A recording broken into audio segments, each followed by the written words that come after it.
Hello, this is Pigsy doing another video. Just enjoying my local lake behind me. So it's a nice area to come to think, reflect on things. I was thinking about the Brexit. It's a bit of a mess at the moment. Really, just want to get done and dusted, and said we're just finding ways to prolong it as long as possible, or create a situation whereby they want to create an alternative withdrawal. That's what it is.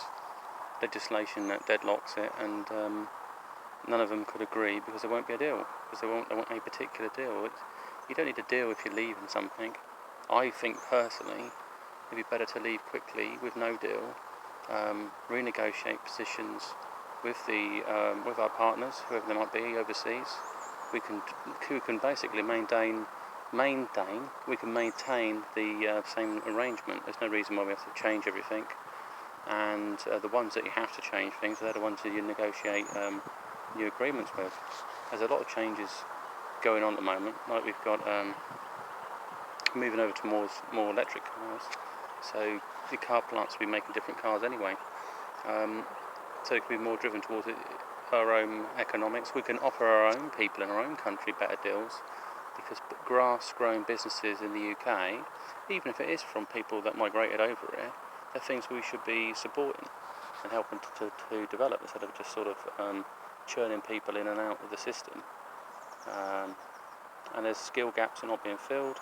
There's people that don't really have any careers in their mind, and we're letting foreign workers fill in the gaps.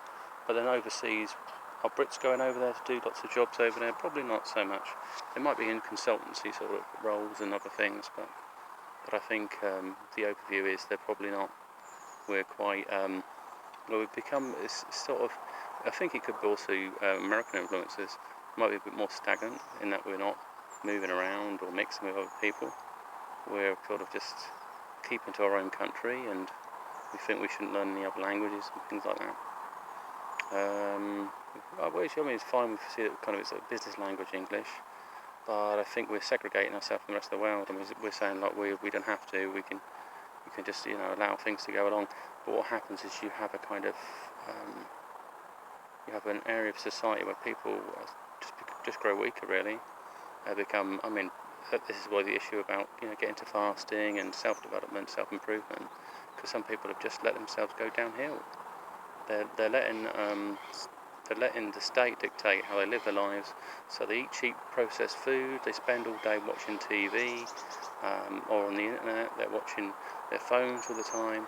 They're not trying to develop themselves to better themselves. And then when they get health problems, they're screaming at the state for support and for help. And they quite happily have bits of them chopped off, given drugs that they're not even sure what they're taking, and all sorts of things. And some people think drugs will answer everything, but they won't. The condition was born out of their own willpower, and the willpower wasn't to change themselves or improve themselves. If people have a predisposition to a certain condition, that's an opportunity to work against it and putting things in places to improve that. Like if you're a predisposition towards diabetes, then you want to keep your weight down. So it's just common sense. So yeah, so it's a bit worrying. I mean, personally, I think we like to say if we can pull out quickly. And then if it's not working so many years down the line, or the European Union changes in some way and offers us something better, then we can opt back in. If you haven't got the powers to pull off a contract, I mean, it's a bit like being told that you've got to stick with your electric supply for the rest of your life, and they're offering you a crap deal, and because you made that decision early on, you can't opt out. It's saying, well, you can't. You're not allowed to. You're stuck. It's pretty much like that anyway, some phone deals. You're strapped into it for a contract for a year, and it might be the opportunity for them to change the terms, but you not to change the terms. You can break it, but then they'll say you've got to pay extras, or no setup fees. You forfeited that. So it's kind of like that's going on. We're being blackmailed, and the MPs are all corrupt. That's what they're demonstrating. They're demonstrating they never got into politics for the sake of the people. It's just a career thing for them, and this kind of uniting together basically to gridlock it from moving forward is just ridiculous. They didn't cause the same kind of hoo-ha around when Trump became president. I mean, there certainly was a lot of protesting, but I didn't say, right, we need a re-election, we need this, we need that. Certainly could have gone that far. I think people would be scared of how far that would go. It would enter into this world of anarchy. And there was other things like the Trident nuclear missiles. We seemed to just instantly say, yeah, that's to maintain that deal. We didn't even bother to negotiate. We didn't even bother to look at it. Should we be reducing our budget for warfare? We seem to be interested in increasing it. It doesn't make any sense. We should also be kind of, I think, I feel investing more into the country, our own state, our own. It's the United Kingdom. We seem to be quite happy to give handouts to foreign countries that don't want it, like stuff in Brazil and so on. And my thoughts were we'd probably end up policing these sorts of things. We might end up going to war over it. It'd be like geo-wars.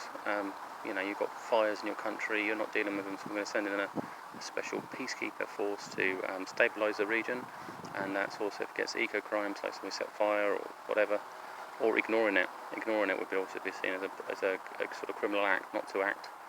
And and then it means once they're in there, they won't leave. They just turn up, and then you're out of a war because you say, well, you're in my country and you won't leave. We had similar stuff like that in Syria. I don't always poke our nose over there.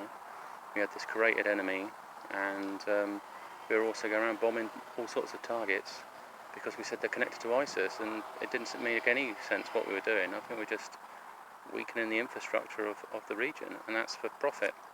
There's other influences going on there. It's more about them getting a foothold and maybe influences of a cabal if we've got that going on. Certainly money and investment is following what's happening around the world, and we should be moving beyond that because I think the old system is slowing us down. It's making people greedy and lazy. It's doing all sorts of things. It's being counterproductive. You've just got this funny world we live in now. Well, we could do anything for money, so that's the problem. So I've done my own little eco thing today. I had some mealworms. I was feeding these Venus flytraps and this other trumpet pitcher. The only problem is you'd have to be so careful. They don't like minerals at all. I gave them colloidal silver, didn't like it. And most plants would be fine with it, but these ones didn't. It's certainly closed down the Venus flytrap's immune system. It just died. The trumpet doesn't look too good either. It looks like it's been microwaved or something. So I might have to rethink my plans around them. I might get some more Venus sort of the trumpets definitely. They're quite handy, the design. I might get some more in the future, but I've just got to study so much. That's why it's for me. Interesting. Okay. So I might get some more in the future. But what I had a lot of these mealworms, and so what really good mealworms I basically released them around here. I didn't think that would have any impact because they use them for fish anyway. So birds are eaten if they don't survive or something else. Maybe a marsupial like some mouse or rat or something.